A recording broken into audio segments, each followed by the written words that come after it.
2000년도에 퇴직할 즈음에 이제 코로나라는 사태를 만나면서 굉장히 듣도 보도 못한 그 사태에 굉장히 당황을 했고 저는 어째 도망가고 싶었습니다.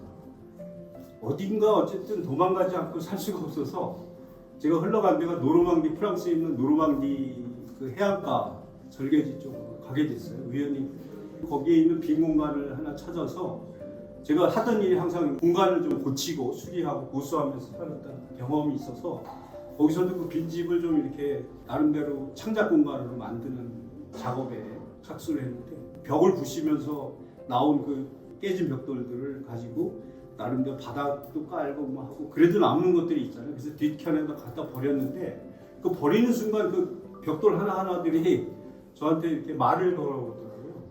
자기를 좀 봐달라, 좀 내가 어떻게 자기 왕년에 어떻게 살았는지 이런 것들을 얘기하는 듯 했어요. 그랬더니 예전에 아주 견고한 벽체였었고 건물이었었는데 지금 이렇게 깨진 벽돌로 나와 있는 자기 모습을 좀 이렇게 들여다봐달라는 요구를 해서 제가 그 벽돌 하나하나를 좀 제가 다시 보기 시작해서 깨진 벽돌의 초상화를 그려보자 이런 생각을 하게 된 거죠. 그래서 이 깨진 벽돌 초상화를 이렇게 작게 4호짜리에다가 한 20점을 그렸습니다. 프랑스에서 그려서 그 자리에서 전시를 했는데 거기서 한 6점이 팔렸어요. 프랑스 사람들이 제 그림을 사더라고요. 그 깨진 벽돌에 대한 저의 그 감정이입이 일어나고 우리는 누구나 다 깨진 벽돌 아닌가 이런 생각을 하게 됐습니다. 깨진 벽돌에 대한 새로운 생각을 품게 됐습니다.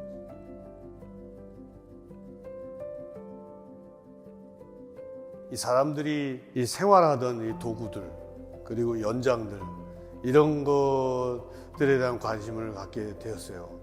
그 사람들의 그 철학이나 경험, 연장들과 함께 해온 그 역사들 그런 거에 대한 관심을 갖게 되었습니다. 그 연장들을 보면 곡괭이도 있고 호미도 있고 그런 연장들을 모아서 내 생각을 어떻게 하면 그 연장에다가 흡수를 시킬 것인가 이런 생각을 하면서 버려진 연장이 다시 부활하거나 재생하거나 재해석되는 그런 결과를 가져오니까 이 작업을 이제 계속 지속적으로 해올 수 있었던 거죠. 이런 작품들은 이제 잘려나간 포크레인 이빨인데 그래서 이제 꽃 한 송이를 이제 피워놓은 거죠. 이런 작품들도 이제 숟가락, 사람들의 끼니를 해결했던 그 숟가락을 새싹, 새순 이걸 이제 묘사한 거죠. 여기 있는 작품은 사실 사라져가는 그런 숲의 한 부분이죠. 이것은 이제 금강산에 갔을 때 이게 이제 의미가 있는 나무죠. 열리자라고 할 수 있는데 열리지. 오른쪽의 나무의 가지가 왼쪽 나무 몸체를 뚫고 들어가가지고 하나의 수분을 같이 섭취하는 그러면서 공생하는 나무인데 남과 북이 하나가 되었으면 하는 그런 의미로 사실 이 남북 관계가 지금 심각하죠. 사라져서는 안 되는 우리의 심성이다 이 말이죠. 그래서 이런 작업을 하게 된 거고요. 안녕하세요. 한국화 작가 이경주입니다. 제 그림에 등장하는 목각 인형들은 우리나라 전통 인형인 꼭두라고 부르는데요. 이 꼭두는 상해에 다는 인형이라고 제일 많이 알고 계신데 사실은 상해에 달기 이전에는 아이들이 가지고 놀던 목각 인형이나 인형극의 소재로 이제 많이 쓰이다가 조선시대 후기 때 상해를 장식하는 그래서 목각 인형을 많이 했는데 길잡이의 역할을 하는 그런 꼭두들이 있고요.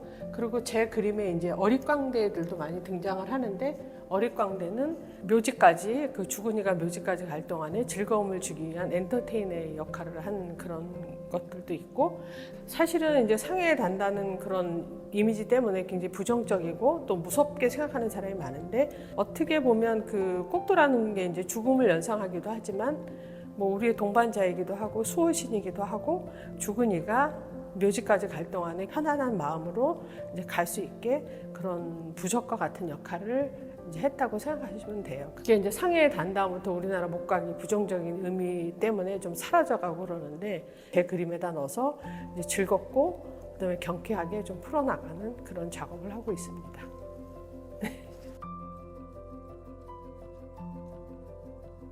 내가 지속적으로 지금까지 조각을 공부하고 배우고 조형하는 그 모든 것은 아마 공간하고 시간에 대한 얘기니까, 그리고 그것을 펼쳐가는 과정 중에서 어떤 재료하고 만나가지고 얘기하고 그런 것들로 남았는데, 실제 생활하고 도움이 있는지 없는지는 모르겠지만 그것들이 이제 어떤 쓰임이라는 그 순간을 만났을 때는 내가 필요해가지고 연필꽂이도 만들고 무엇도 만들었던 그 방법으로 사용한 거고, 그 다음에 이제 내가 미술을 공부하는 순간에 누군가로부터 배웠고 들었던 보았던 것을 이제 재현하는 의미로, 그러고 나서 혼자 있는 시간에 이제 집에 들어가서 그 낙서를 하든 글을 남기를 하다가 보니까 다시 옛 화가들의 화집도 보게 되고, 그다음에 새로운 저기 작가들 작품도 도록도 보고 하면서 거기서 받은 것들을 기준으로 해서 혹은 내 나름대로 이제 낙서를 하다시피 하고, 그것이 한 순간순간이 이어져서 이제 결과를 좀 보여준 거고, 이 자리에 소개하는 겁니다.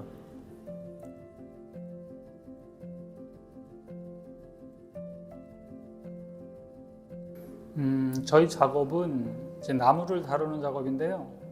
이제 칼이라든가 끌, 뭐 이런 도구 가지고 이제 작업을 하는데, 그 작업의 어떤 과정이 무한 반복하는, 칼질이나 끌질이나 망치질이 계속 이렇게 반복이 되면서 하나의 작업으로 이제 연결이 되는데, 어떤 작품을 만든다는 그런 의미보다는 그 작업을 하는 그 과정들이 마음을 편안하게 하는 그런 과정들이라서, 오히려 그 작업 과정이 그러니까 저한테는 굉장히 편안한 시간이 돼서 작품을 이제 제작하는 그런 의미보다는 제 마음을 다스리는 그런 시간이 돼서 이제 훨씬 더 이제 편안하게 작업을 하고 있어요.